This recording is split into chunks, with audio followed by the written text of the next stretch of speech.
Emergency அப்படின்னு சொன்னா generalised தான். நம்ம தமிழ்ல காக்கை வலிப்புன்னு சில பேர் கேள்விப்பட்டிருப்பீங்க. ஆக்சுவலா அது கால் கை வலிப்பு அப்படிங்கறது மறுபடியும் வந்ததுதான் காக்கை வலிப்பு. சோ நம்ம ஒருத்தங்க காக்கா வலிப்பு வந்து திடீர்னு நம்ம முன்னால விழுறாங்க அப்படின்னா என்ன முதலுதவி பண்ணணும் அப்படின்னு பார்ப்போம். உங்களுக்கு சில பேர் சொல்லியிருக்கலாம், பெரிய ஆட்கள் சொல்லியிருக்கலாம், கையில இரும்பு கொடுக்கணும், சாவி கொடுக்கணும், அப்போ வலிப்பு நின்றோம் அப்படின்னு சொல்லியிருக்கலாம். ஆனா அது வந்து ஒரு தவறான தகவல். பெரும்பாலான வலிப்புகள் வந்து தன்னாலேயே 2-3 நிமிஷத்துல நின்றோம். அந்த வலிப்பு நிக்கிற வரைக்கும் நம்ம என்ன பண்ணணும் அப்படின்னு சொன்னா, பேஷண்ட்ஸ் வந்து தன்னைத்தானே காயப்படுத்திக்கலாம பாத்துக்கணும். அதுதான் முக்கியமான விஷயம். சோ அவங்க தரையில விழுந்து பிக்ஸ் வந்திருந்தா கூட அவங்க பக்கத்துல எதுவும் அடிபட்டுறாத மாதிரி, கை கால் வெட்டும் போது எதுவும் அடிபட்டுறாத மாதிரி அவங்கள கவனிச்சுக்கோங்க. இன்னொன்னு என்னன்னா, அவங்க வாந்தி பண்ணுவாங்க. சில நேரம் வாந்தி பண்ணும்போது அது புறையேறிடக்கூடாது மூச்சுக்குள்ளாய்க்குள்ள. அப்படி அதனால அவங்கள சைடா படுக்க வச்சிடணும். மல்லாக்க படுக்க வச்சுட்டு வாந்தி பண்ணா வாந்தி வந்து மூச்சுக்குள்ளாய்க்குள்ள புறையேறி ஆபத்து வர்றதுக்கு வாய்ப்பு இருக்கு. சைடா படுக்க வச்சா வாந்தி பண்றது வந்து வெளியே போயிடும். சோ அதை நம்ம பண்ண வேண்டியது முக்கியமானது 2 தான். காயப்படாம பாத்துக்கணும், சைடா படுக்க வச்சுக்கணும். ஒரு 2-3 நிமிஷத்துக்குள்ள வலிப்பு நிக்கல அப்படின்னு சொன்னா நம்ம மருத்துவ உதவியை அணுகிறது நல்லது.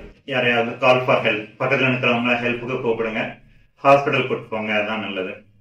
இந்த பார்ஷியல் சீஷர்ஸ், ஒத்த கை ஒத்த கால் வெட்டி இழுக்கிறது, முடிச்சு பார்த்துட்டே நிற்கிறதுலாம் அது ரொம்ப எமர்ஜென்சி கிடையாது. அது வந்து கேஷுவலா டாக்டரை போய் பார்த்துக்கலாம். ஸோ டாக்டரை பார்த்து அவங்க என்ன பண்ணுவாங்க, என்ன செக்அப் பண்ணுவாங்க. மெயினா 2 டெஸ்ட் இருக்கு. ஒன்னு வந்து இஇஜி, அது வந்து மூளையில இருந்து வர்ற மின்சார அதிர்வலைகளை மெஷர் பண்ற ஒரு டெஸ்ட். இன்னொன்னு வந்து ஏதாவது ஒரு இமேஜிங் டெஸ்ட், சிடி ஸ்கேன் அல்லது எம்ஆர்ஐ ஸ்கேன். ஸோ இது 2 தான் இந்த நியூராலஜிஸ்ட் ஆர்னமெண்ட்ல முக்கியமான டெஸ்ட். பிளஸ் சில பிளட் டெஸ்ட் பண்ண சொல்லலாம். ரொம்ப ரேர் கேசஸ்ல ஜெனடிக் டெஸ்ட் அந்த மாதிரி கூட பண்ண சொல்லலாம். ஸோ டெஸ்ட் பண்ணிட்டு என்ன ட்ரீட்மெண்ட் அப்படின்னு பார்க்க போனோம்னா 60 to 70% வலிப்பு நோய் வந்து மாத்திரைகள்லயே கண்ட்ரோல் பண்ணக்கூடியதுதான். மாத்திரையில கண்ட்ரோல் பண்ண கூடாத வலிப்பு நோய்கள்ல ஒரு ஸ்பெசிபிக் நோய்களுக்கு மட்டும் சர்ஜரி அவைலபிளா இருக்கு. அது வந்து எபிலெப்சி சர்ஜரி பண்ணக்கூடிய ஸ்பெஷலிஸ்ட் சென்டர்ஸ்ல பண்ணுவாங்க. சோ வலிப்பு நோய் வந்தாச்சுன்னா வாழ்க்கையே போச்சா, நார்மல் லைஃபே வாழ முடியாதா அப்படின்னு நீங்க கேட்கலாம். அப்படி கிடையாது. வலிப்பு நோய் வந்தாலும் நம்ம நார்மல் லைஃப் போகலாம், ஆபீஸ்க்கு போகலாம், குழந்தைங்க ஸ்கூலுக்கு போகலாம், எல்லாம் பண்ணலாம். வலிப்பு நோய் மாத்திரையில கண்ட்ரோலா இருக்கிறவங்க வந்து நார்மலா லைக் யூ அண்ட் மீ நார்மலா இருக்கலாம், ஒண்ணுமே பிரச்சனை கிடையாது.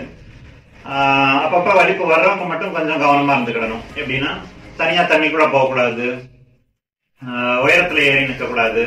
அந்த மாதிரி வலிப்பு வந்தா ஆபத்தாயிரும் அப்படிங்கிற மாதிரி சிச்சுவேஷன்ஸை மட்டும் கொஞ்சம் அவாய்ட் பண்ணிக்கணும். ஸோ வலிப்பு நோய்னா என்னன்னு பார்த்தோம், அதுக்கு காரணங்கள் என்னன்னு பார்த்தோம். So how to respond to an emergency, ஒரு ஃபிட்ஸ் வருது நமக்கு கண்ணுக்கு முன்னால யாருக்கும் அப்படின்னா ஹவு டு ஹெல்ப் தெம் அப்படிங்கிறத பார்த்தோம். ஸோ வலிப்பு நோய் வந்தா என்ன ட்ரீட்மெண்ட் பண்ணலாம், நார்மலா இருக்க முடியுமா கிடையாதா அப்படிங்கிறத பார்த்தோம். ஸோ ஒரு விஷயத்த நம்ம புரிஞ்சுக்கிடும் போது அதை பார்த்தான பயம் நமக்கு போயிடுது. ஸோ வலிப்பு நோயை ஒரு ஸ்டிக்மாவா நினைக்கணும்னு நமக்கு தேவையில்லை.